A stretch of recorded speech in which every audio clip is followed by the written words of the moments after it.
علیہ السلام نے اللہ رب العزت کی بارگاہ میں عرض کیا کہ مولا یہ میری قوم سنتی نہیں ہے، یہ راہ ہدایت پر آنا ہی نہیں چاہتی، میں انہیں کتنے دنوں سے تبلیغ کر رہا ہوں اور تیرے راہ کی طرف بلاتا ہوں مگر ان میں سے کوئی نہیں آتا۔ اللہ عز و جل نے فرمایا یونس بس ٹھیک ہے، اپنی قوم کو بشارت سنا دو عذاب کی کہ بس 3 دن کے بعد خوفناک عذاب آئے گا اور اس میں وہ سب ہلاک و برباد ہو جائیں گے۔ حضرت یونس علیہ السلام اپنی قوم میں آئے اور اپنی قوم سے آخری مرتبہ کہا کہ دیکھو اللہ عز و جل کی طرف سے مجھے یہ وحی آئی کہ اب اللہ تعالیٰ اس بستی پر عذاب نازل فرمائے گا اور ایسا عذاب کہ تمہارے ساری نشانیاں ختم ہو جائیں گی۔ تو قوم میں بہت سارے لوگوں نے مذاق اڑایا کہ یہ ایسے ہی ڈرا رہے ہیں، بات کچھ ہے نہیں، لیکن ان میں سے جو عقل والے لوگ تھے، بوڑھے لوگ تھے، انہوں نے کہا ہم نے آج تک یونس کو کبھی جھوٹ کہتے ہوئے نہیں سنا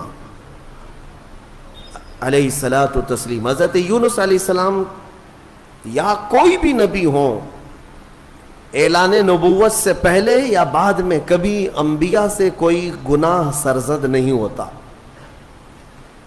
تو سارے لوگوں نے کہا ہم نے آج تک انہیں کبھی جھوٹ بولتے ہوئے نہیں سنا یا مذاق کرتے ہوئے بھی نہیں دیکھا، تو بھلا کیوں ہمارے ساتھ ایسی بات کہیں گے؟ سوچو بچار میں تھے، پھر فیصلہ یہ کیا قوم نے کہ دیکھتے ہیں، 3 دن کا انہوں نے ٹائم دیا، اگر وہ 3 دن تک ہماری بستی میں ہی رہتے ہیں تو اس کا مطلب ہے یہ انہوں نے ایسی ڈرانے کے لیے کہا، اور اگر وہ نہیں رہتے ہیں بستی میں تو اس کا مطلب ہے کہ عذاب آئے گا۔ اور ہوا ایسی ہی، حضرت یونس علیہ السلام نے اپنی قوم کو ڈیٹ بتا دی، دن بتا دیا کہ اس دن تک عذاب آئے گا۔ اس سے پہلے حضرت یونس علیہ السلام بستی چھوڑ کر چلے گئے۔ اس بستی میں آپ نے قیام نہیں فرمایا، جس بستی میں عذاب آنے والا ہو اللہ کے نبی نہیں رہتے۔ ہاں، جن بستیوں میں عذاب آیا ہے وہ نبیوں کے جانے کے بعد آیا ہے، نبی کے ہوتے ہوئے کسی قوم پر عذاب کبھی نہیں۔ ہاں کہ نبیوں کو بھی اس عذاب میں آنا ہوا ہو، نہیں، ایسا نہیں ہے۔ حضرت یونس علیہ السلام پہاڑیوں میں چلے گئے۔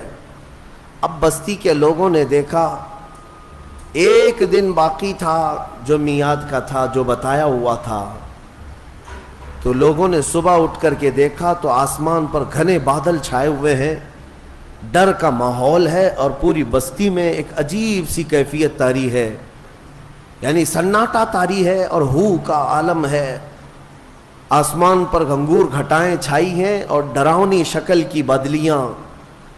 تو لوگ ڈر گئے اور کہا یونس علیہ السلام سچ کہتے تھے، اللہ کا عذاب آنے والا ہے، ہم جس بت پرستی میں تھے اس سے ہمیں توبہ کرنا ہوگا۔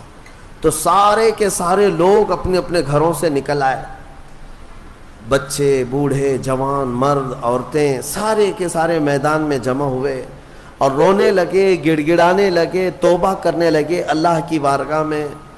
اور پھر سبوں نے مل کر کے کہا اے رب ذوالجلال، ہم اپنے پرانے تمام بتوں کو ختم کرتے ہیں، تو ہی ہمارا خالق ہے، تو ہی ہمارا رب ہے، ایک تیری وحدانیت پر ہم یقین کرتے ہیں۔ اور اللہ رب العزت کی وحدانیت کے وہ قائل ہوئے، ایمان لائے۔ تو پھر اس کے بعد اللہ تبارک و تعالیٰ قرآن میں ارشاد فرماتا ہے لما آمنوا کشفنا عنہم العذاب، جب وہ لوگ ایمان لے آئے تو اللہ تعالیٰ نے اپنا عذاب ان سے ہٹا لیا، جو عذاب آ چکا تھا وہ ٹل گیا۔ بہت کم ایسا تاریخ میں ملا ہے کہ عذاب آیا ہو اور ہونے سے پہلے پھر چلا گیا ہو، لیکن جب بھی عذاب ٹلا ہے تو وہ توبہ کی برکت سے ٹلا ہے۔ جب قوم توبہ کرتی ہے اللہ عذاب اٹھا لیتا ہے، عذاب کو دور کیا۔ آج ہم نے تلاوت کیا اس میں پارے میں، اب وہ بستی والے سارے کے سارے مومن ہو گئے، ایمان لائے۔ اور اس کے بعد یونس علیہ السلام تو تھے ہی نہیں بستی میں، انہوں نے دیکھا، رات کو وہ محسوس کر رہے تھے کہ عذاب آنے والا ہے، آنے والا ہے، دور بیٹھ کر کے آپ دیکھ رہے تھے، لیکن پھر دن گزرتے ہی عذاب ٹل گیا آسمان صاف ہو گیا تو حضرت یونس علیہ السلام کے دل میں یہ خیال گزرا، کیا واپس اگر میں بستی میں جاؤں تو کہیں لوگ مجھے جھوٹا نہ کہیں، میں نے اللہ کے عذاب سے انہیں ڈرایا تھا اور دن بھی بتایا تھا، عذاب نہیں آیا تو کہیں لوگ مجھے جھوٹا نہ کہیں۔ اس لیے یونس علیہ السلام اپنی بستی میں جانے کی بجائے ایک لمبے سفر پر چل پڑے، اپنی قوم کی طرف نہیں آئے۔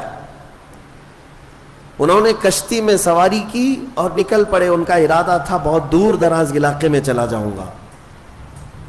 اب یہاں پر میں آپ سے بتانا چاہتا ہوں، یونس علیہ السلام نے انتظار نہیں کیا اللہ رب العزت کی وحی کا کہ اللہ کا حکم کیا آتا ہے، اس سے پہلے ہی حضرت یونس علیہ السلام چل پڑے اور کشتی میں بیٹھے۔ کشتی جب بیچ میں دریا میں پہنچی تو رک گئی، چلتی نہیں تھی، یا تو ہچکولے کھاتی یا تو ڈوبنے کے آثار نظر آتے ہیں۔ اور اس زمانے میں یہ مشہور تھا کہ اگر کسی کا بھاگا ہوا غلام کشتی میں سوار ہے تو کشتی آگے نہیں بڑھتی ہے، بیچ دریا میں پہنچ کر کے کشتی رک جایا کرتی، اس زمانے میں یہ مشہور تھا۔ تو جب کشتی بیچ دریا میں رکی تو لوگوں نے جو سوار تھے کہنا شروع کیا کہ لگتا ہے اس کشتی میں کوئی بھاگا ہوا غلام ہے، جس کی وجہ سے کشتی نہ آگے بڑھتی ہے اور بلکہ ڈوبنے جیسے آثار نظر آتے ہیں۔ حضرت یونس علیہ السلام نے ان سب کے سامنے کہا، ہاں میں وہ غلام ہوں جو اپنے رب سے بھاگ کر آیا، میں ہی ہوں، انتظار کیے بغیر آ گیا ہوں۔ لیکن آپ کی شرافت دیکھ کر کے لوگوں نے آپ کے ساتھ اچھا معاملہ کیا، لیکن ہوتا یہ تھا کہ جو بھاگا ہوا غلام ہے اسے اٹھا کر کشتی سے سمندر میں پھینکا جاتا تھا، تب کشتی آگے بڑھتی تھی۔ اب بیچ دریا میں ہے، لوگوں نے یہ کہا کہ نہیں، یونس علیہ السلام چہرے سے اتنے شریف ہیں، اخلاق کے اتنے اعلیٰ ہیں، یہ ایسا نہیں کر سکتے۔ لہٰذا کشتی میں بیٹھے ہوئے سارے لوگوں نے قرآن اندازی کی کہ جس کا نام نکلے گا اس کو سمندر میں ڈالا جائے گا، اس کو دریا میں ڈال دیا جائے گا۔ تو قرآن میں حضرت یونس علیہ السلام کا ہی نام نکلا، جب قرآن اندازی کی گئی ان کا ہی نام نکلا۔ پھر بھی کشتی والوں نے کہا دل نہیں مانتا ہے کہ اتنے اعلیٰ اخلاق والے، اتنے حسین چہرے والے کسی نیک آدمی کو دریا میں ڈال دیا جائے۔ پھر دوبارہ قرآن اندازی کی گئی، دوسری بار جب قرآن اندازی کی گئی تو پھر یونس علیہ السلام کا نام آیا، تیسری بار قرآن اندازی کی گئی پھر حضرت یونس کا نام آیا۔ تو مجبوراً سب لوگوں کا اتفاق ہوا، حضرت یونس علیہ السلام کو اٹھا کر کے دریا میں ڈال دیا گیا۔ یہ حضرت یونس علیہ السلام کا دریا میں جیسے ہی ڈالا جانا تھا، دریا میں موجود ایک بہت ہی بڑی قسم کی مچھلی نے منہ کھولا اور آپ کو نگل لیا۔ حضرت یونس علیہ السلام کو مچھلی نے نگل لیا۔ اب آپ مچھلی کے پیٹ میں چلے گئے، لیکن ایک بات یاد رکھیں، مچھلی کی غذا بن کر کے نہیں گئے تھے آپ کہ مچھلی نے نبی کو غذا بنا لیا ہو، لقمہ بنا لیا ہو، بلکہ مچھلی کو حکم تھا کہ یہ تیری غذا نہیں ہے، بلکہ یہ میرے نبی کی امان گاہ ہے، حفاظت گاہ ہے۔ اور مچھلی کے پیٹ میں یونس علیہ السلام گھنٹہ، 2 گھنٹہ، 3 گھنٹہ، دن، 2 دن نہیں، 40 دن تک رہے، 40 دن تک مچھلی کے پیٹ میں رہے، اور وہ دریا میں آپ کو لے کر گھومتی رہی۔ مچھلی کے پیٹ میں اندر رہنا کیا یہ ممکن ہے یا ناممکن ہے؟